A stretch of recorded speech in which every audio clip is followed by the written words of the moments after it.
के नाम पर आई थी उसको उठाकर पटक दिया था इन नीतियों के जरिए, लेकिन इसको लाया गया। ये बीजेपी से ऊपर है, कोई मसीहा है, पार्टियों से ऊपर है, ये देवता है, मुल्क को ये बचाएगा। और वास्तव में उसको काबिज कर दिया। हर हर मोदी, घर घर मोदी, कुएं में भंग डाल दी गई, जो पीता रहा वही चिल्लाता रहा।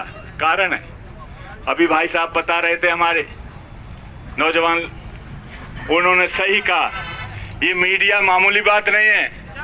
अरे ये गधा को आदमी और आदमी को गधा 4 दिन में बनाकर खड़ा कर सकता है। इस मीडिया की आज इलेक्ट्रॉनिक मीडिया की इतनी ताकत है, 24 घंटे न्यूज आती है, एक न्यूज नहीं आती, एक न्यूज नहीं होती। और जो 24 घंटे में आता है यही अखबार छाप देते हैं सुबह को, और इन्हीं को आदमी पढ़ता है और उन्हीं से अपनी धारणाएं बनाता है, और कोई सोर्स नहीं है जानकारी की। और जिस तरीके से तांत्रिक होते हैं वो हमारे घरों में घुस जाते हैं और हमारे माँ बाप का ही दिमाग अपहरण कर लेते हैं और अपने ही माँ बाप से अपने ही बच्चे का कत्ल करा देते हैं। पली सारी जनता की पली जैसी स्थिति कर दी है। आज पढ़ा लिखा और बेपढ़ा सब बराबर कर दिया है, ये पोजीशन कर दी है आज इस मीडिया ने। और अब भी जो बोल रहा है आप देख लीजिए इस आंदोलन के बारे में, ये क्या बोल रहा था, ये सारा का सारा मीडिया क्या बोल रहा था। एक आध को छोड़ दीजिए, भले लोग हैं कुछ, उनको छोड़ दीजिए, हम उनकी बात नहीं करते हैं। ये इस आंदोलन को खालिस्तान का पुट दे रहा था, पाकिस्तान का पुट दे रहा था। हम इस बात के लिए धन्यवाद देना चाहते हैं हमारे तमाम किसान यूनियन के भाइयों को, तमाम दूसरे हमारे जो बीएम सिंह हैं इनके साथियों को, तमाम किसान सभा के साथियों को। इन्होंने चारों तरफ से जो सारे संगठनों ने जो हल्ला बोला, उनकी ये जो साजिश थी ये पिट गई और उसमें एक साथ जनता पूरे देश की समझ गई कि ये झूठे हैं, झूठ बोल रहे हैं, ये गद्दारी कर रहे हैं फिर से मुल्क के, और किसान आंदोलन के साथ खड़ी है। स्टील की तरह किसानों के साथ, आंदोलन के साथ खड़ी है देश की जनता साथियों, हर हिस्सा। ये आज पोजीशन है। आज हमारे सामने सवाल क्या है, युद्ध छिड़ा हुआ है। ये जो आर्थिक नीति है, ये आर्थिक नीति मैंने कल शायद बताया था आपको कि 2 तरह की अर्थव्यवस्था होती है। एक तरह की अर्थव्यवस्था है अनौपचारिक, परंपरागत तरीके से पनपी, जैसे हमारी खेती से जुड़े कुटीर धंधों से जुड़ी ये मंडी का सामान ढोने वाले ये ट्रक, ये डेयरी पशुपालन, ये खुल गए, डेयरी खुल गई। ये एक अर्थव्यवस्था पनपती चली गई, किसी ने पनपाई नहीं है। ये पूरी अर्थव्यवस्था है देश के अंदर, 80% लोगों को रोजगार देती है, 80% लोगों को रोजगार देती है। ये आज भी 90% विदेशी मुद्रा का इसके जरिए आता है, जो तमाम उद्योग और अनौपचारिक अर्थव्यवस्था के अंदर है।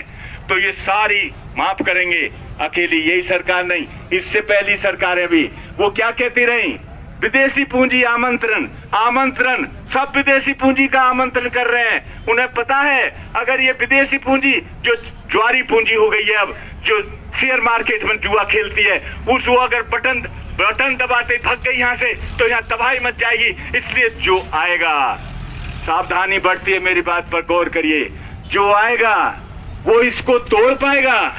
आज अगर किसान तोड़ पाएगा इसको, ये नहीं तोड़ पाएंगे। अगर ये मजबूत किसान आंदोलन खड़ा होगा, मजदूरों की, किसानों की एकता बनकर खड़ी होगी, सामूहिक आंदोलन पूरे आजादी की लड़ाई की तरह आंदोलन अगर विकसित होगा, तब इस आजादी को बचाया जा सकता है, तब इन नीतियों को बताया जा सकता है। वरना तो मोदी को लाए इस बात के लिए हैं कि ये तमाम अनौपचारिक अर्थव्यवस्था का खात्मा कर दे और उसकी जगह औपचारिक, हाई पूंजी वाली, भारी पूंजी वाली, हाई तकनीक, डिजिटल, ऑनलाइन अर्थव्यवस्था को थोप दे, ये कोशिश है। इसलिए तमाम क्षेत्रों में अब 1 जनवरी से फास्टैग खत्म हुए, ये सारी टैग जो हमारे प्लाजा हैं, टोल प्लाजा, इनमें खत्म हो जाएगा। फास्टैग के बिना कोई निकल नहीं सकेगा। ये क्या है, ऑनलाइन सारी चीजें होने जा रही हैं। ऑनलाइन कंपनियों का मुनाफा, हर क्षेत्र में मुनाफा कमाने के सोर्स खोजे जा रहे हैं तमाम क्षेत्रों में। अब ये जो कानून लाए गए हैं, इन कानूनों में खेती को भी औपचारिक कंपनियों के तरीके से ढाला जा रहा है और उन कंपनियों के हाथ में सौंपा जा रहा है जो इसको परंपरागत तरीके से जो खेती होती थी उसका खात्मा करके कंपनियों द्वारा खेती का रास्ता बना देंगे। ये लड़ाई है साथियों। अब इसमें निश्चित ये जो आज देख रहे हो बहुत बड़े पैमाने पर किसान आत्महत्या कर रहा है, मजदूर आत्महत्या कर रहा है, बेरोजगार नौजवानों की संख्या को छिपा गए हैं, बहुत बड़ी तादाद में आत्महत्या कर रहा है।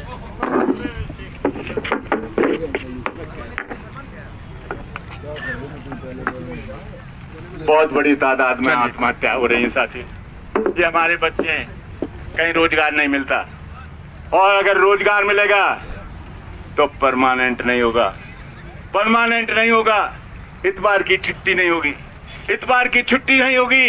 काम के घंटे बैल की तरह कमाएगा। जो 1886 में शिकागो में लड़ाई हुई थी, 8 घंटे का काम का दिन तय हुआ था, मोदी उसको खत्म कर रहा है। बचाया जाए तो बचा लो, खत्म कर दिया है। तमाम संविदा का मजदूर काम कर रहा है, तमाम कारखानों में काम कर रहा है। हमारा बेटा हर धर्म का, हिंदू का, मुसलमान का, और बड़ी तादाद में हिंदुओं के बच्चे हैं। 7 बजे कारखाने के गेट में घुसते हैं, शाम को 7 बजे निकलते हैं। ये 8 घंटे का दिन 12 घंटे का कैसे हो गया?